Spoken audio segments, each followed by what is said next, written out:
Ladies, gentlemen, am I often forgotten, but certainly not by me, Laceration Boots. Welcome to the channel and welcome to another guide. In this guide, we're going to be revisiting Raksha post FSOA nerf. This boss is pretty much the same as far as, ultimate usage and kind of doing things and whatnot. But I am committed to updating all of my magic guides, so we have this one and maybe a couple others, and that will be it. So without further ado, let's go ahead and get into this guide. So getting into the preset and inventory and whatnot, starting off here with the armor, just have regular elite tech. It has standard perks on it like Crackle 4, Relent 5, Impatient 4, Devoted 4, Biting 4, and Invigorating 4. Now with Invigorating and Biting, you can combo in whatever you want. You could put in something like Crystal Shield 1 to help out with a little bit of damage reduction. I would also put Mobile somewhere in here. However, if you don't want to fit Mobile in, you can always do Shadow's Grace as a relic. Now that death costs are rather cheap, I'll probably be swapping this Biting 4 out at some point. However, this will work more than fine for now. I use Enhanced Carapax wrist wraps here because Raksha is not poison susceptible, so these are best in slot when you can't use Cinderbanes. Blast Diffusion boots are best in slot not only because they're T90 and they have the best magic bonus, but because they have a nice effect with Detonate, and now that Detonate is back in Sunshine rotations, plus outside of Sunshine rotations in general, they are very nice to have. Grim is just there for some added crit chance, being that magic is a crit reliant combat style for doing out big boy DPS. The Appraisals just have standard best in slot perks. It is Precise 6 Aftershock 1 on the main hand and Aftershock 4 Equilibrium 2 on the offhand. Channeler's Ring is kind of standard practice now for magic, being that we are spamming G-Conk so much in our rotations, and you'll obviously want to get the enchantment for it to get the additional benefits that it has. The EOF here just has Gothic Staff in it, nothing too fancy there. And the Zuck Cape is just there so we can get the buffed Omni Power. If you have the standard Zuck Cape, the blue one, that is perfectly fine. And the Quiver is here for our SGB swap, which leads us into the inventory. Now here I just have a Bow of the Last Guardian and an SGB EOF, and that is just because my physical SGB is in keepsake. I like the look of it a lot better than I like Bow of the Last Guardian. Obviously this is quite ridiculous in any practical sense, but with a pretty free inventory space, something like this is fine, and technically T95 is going to be better for your SGB than T92, but on something like SGB spec, these are pretty marginal numbers and honestly don't matter too much. And for those who quickly just want to know how I execute SGB swap, all I'm doing is I have it bound here on a single thumb button, I press that, and then I just have the inputs here that I need for executing it, which Q through R, I just will roll in a line. It's really simple, it's just 4 inputs, and then that's when I'm attacking something. That does the entire SGB spec, and then I just have these two here, the other EOF and the Prayer, just so I can hit both of those,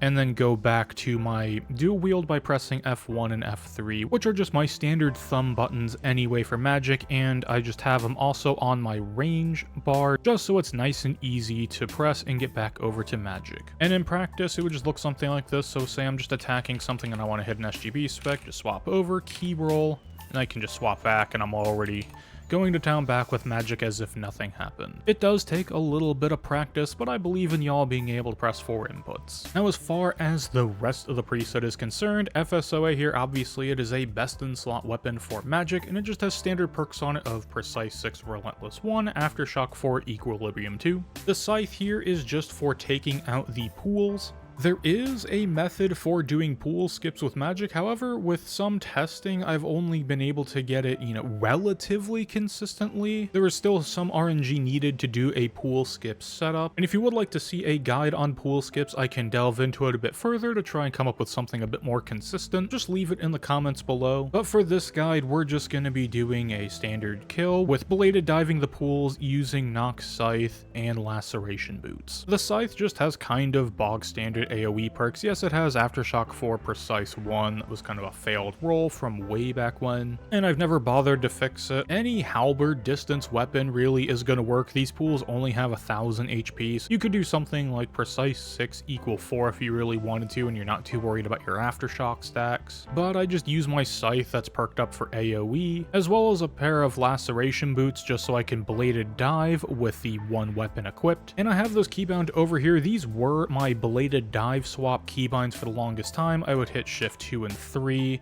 and then here shift 4 is bound and I would just bladed dive around, and then I'll just hit my weapon switch to go back.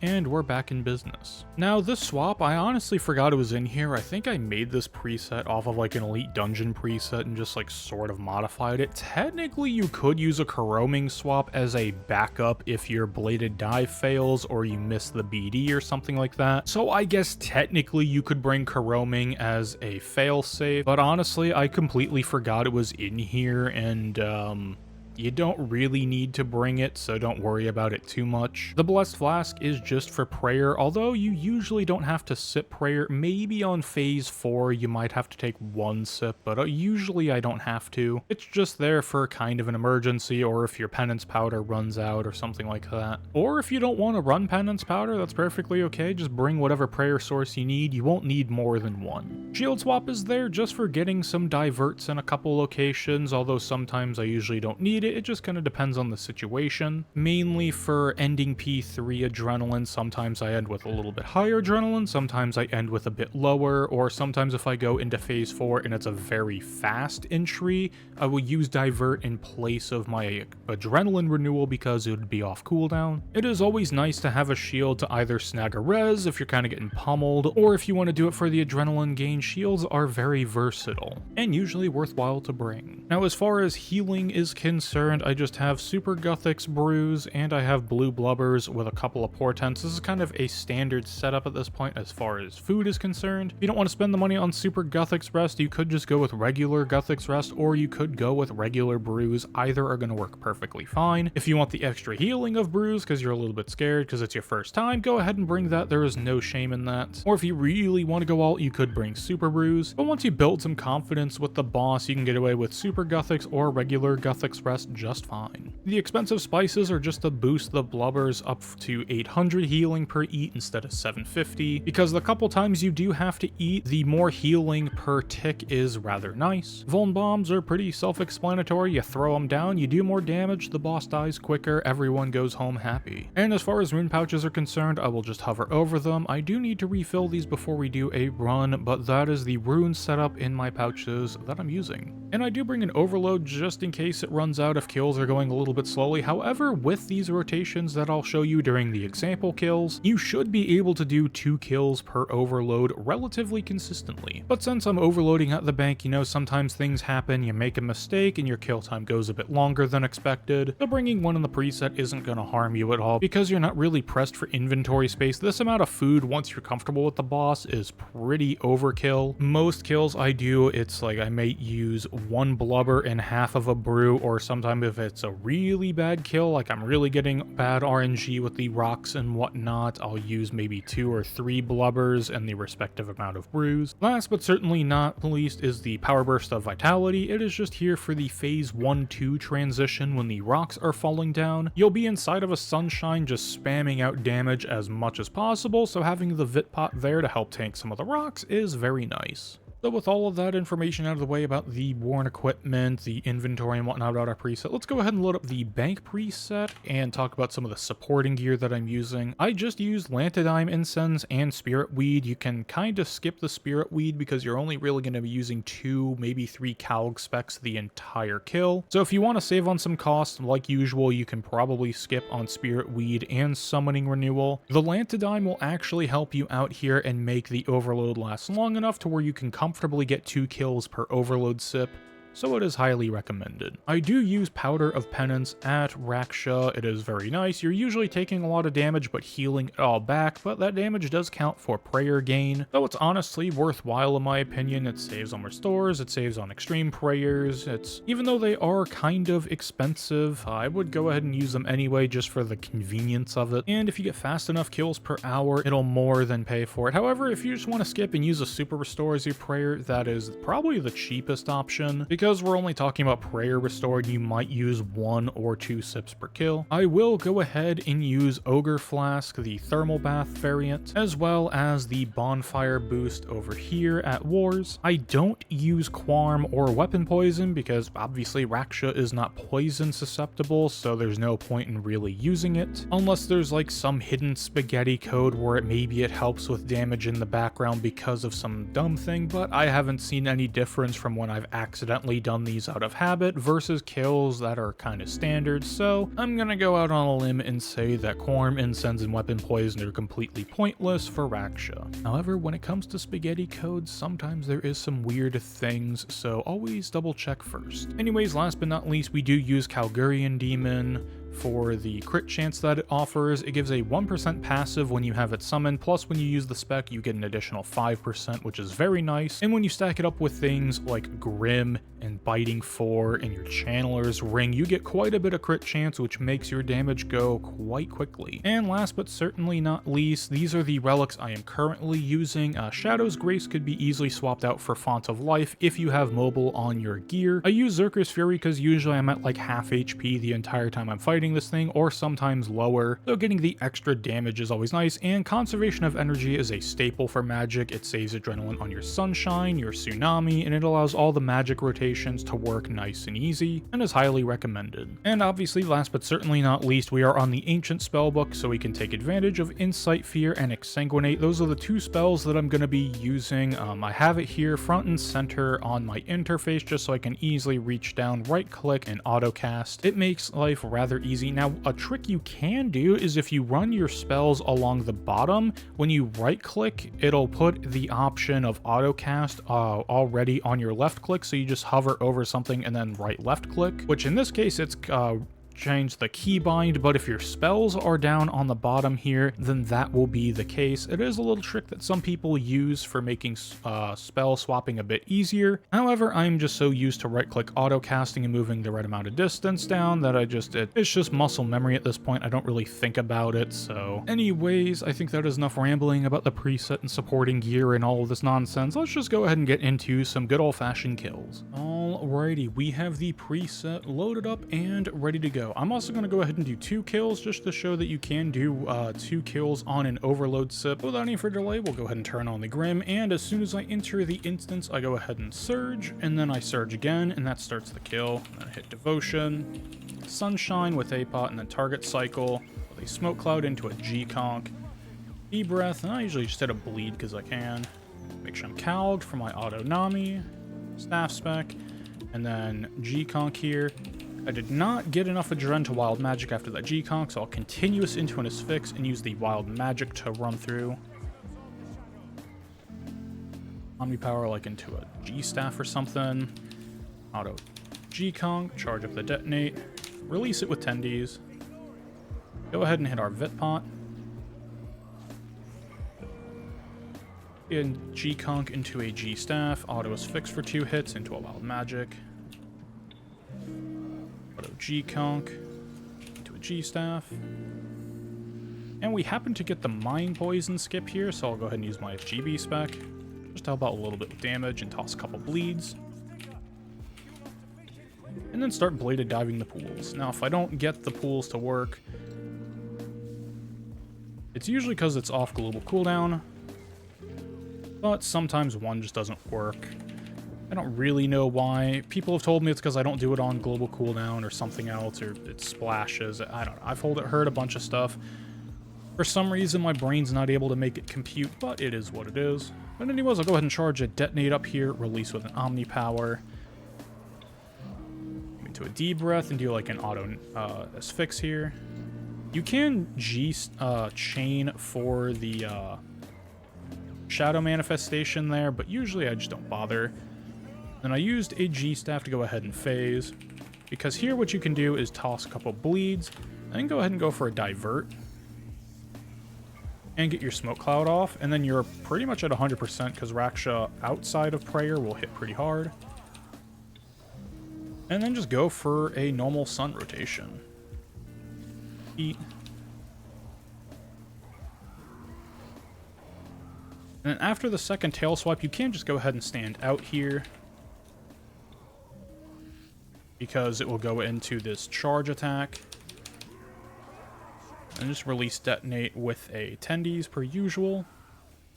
You get some of the extra stuff around you, go ahead and use it, but I don't run around and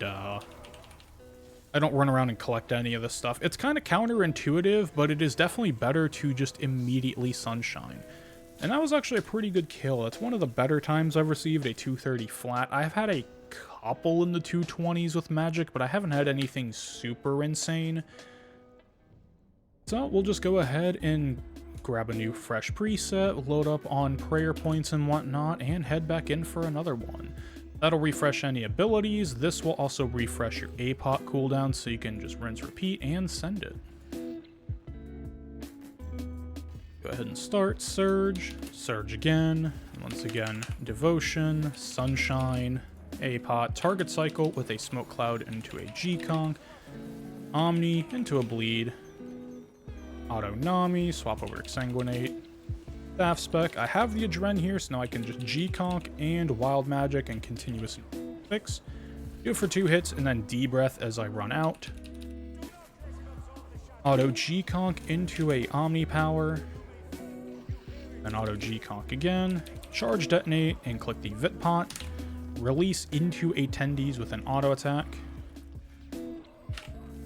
Then I'll just go ahead and Wild Magic Asphyx here. I'll let the Asphyx play out for the rest of the staff spec. Maybe G-Conk into a G-Staff. And maybe like Auto D-Breath. And then here I'll just hit Rack and Ruin and let the Combust do its thing with the Glove effect. That's always kind of fun to watch. Get another Omni Power out. And we just start bladed diving the pools. Sometimes they work for me, sometimes they don't. I think it's because of like being off of the global cooldown tick or something like that. But I usually just hit Hurricane anyways, or sometimes I'll just randomly get a Dren for a bladed dive, even though I have Shadow's Grace on. And I haven't quite figured that one out. People have tried to explain to me in the comments, oh, I did not want to hit that. Okay, well, let's just roll with the mistake. Used our Nami there in an inopportune way, so we'll just kind of have to play this one by ear.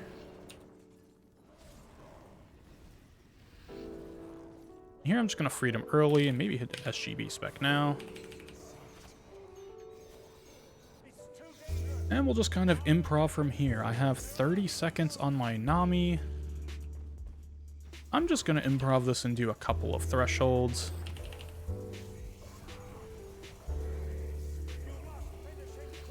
G-Conk here.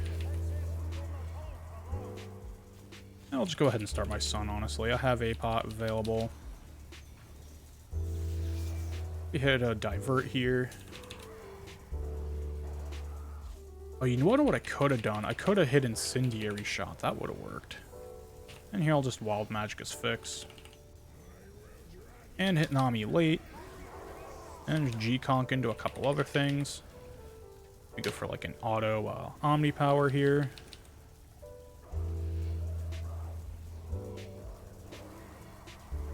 Couldn't quite get the last tick of Tendrils off of there.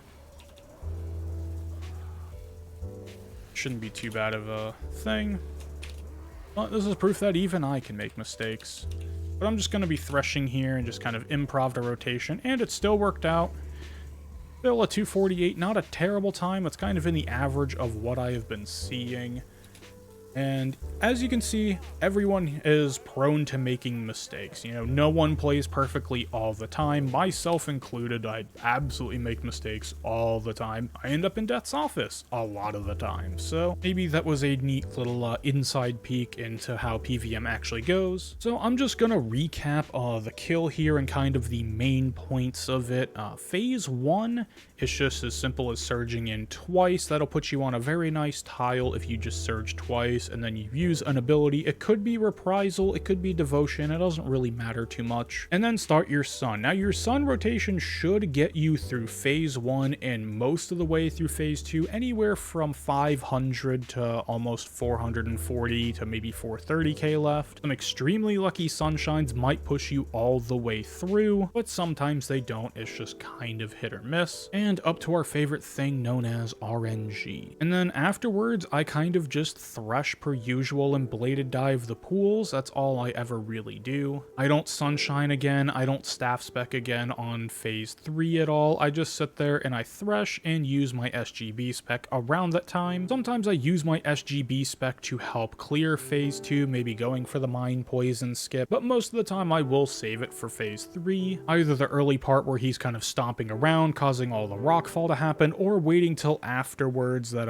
after I've bladed dived all the pools, then I might do it then, and also just getting out a few omni powers because these come back every 30 seconds and they are very, very powerful. Now, something odd that may not be too intuitive as far as phase 4 is concerned, it is definitely better to just immediately sunshine and go for a big sunshine rotation, kind of like you do in phase 1. And the reason for this is that power creep has come such a long way with this boss that it is just better damage wise to go ahead and sun early and not wait for all of these shattered shadow anima to kind of spawn and give you the DPS boost. And usually a couple are going to spawn around you anyway, anywhere from like 1 to 5, so that's like a solid 10 to 50% damage increase right there. And since magic hits pretty high on its own, it's not so much a volume spam combat style, it is pretty much focused on big hits. You're getting close to the hit cap anyways. The only way this could be faster is if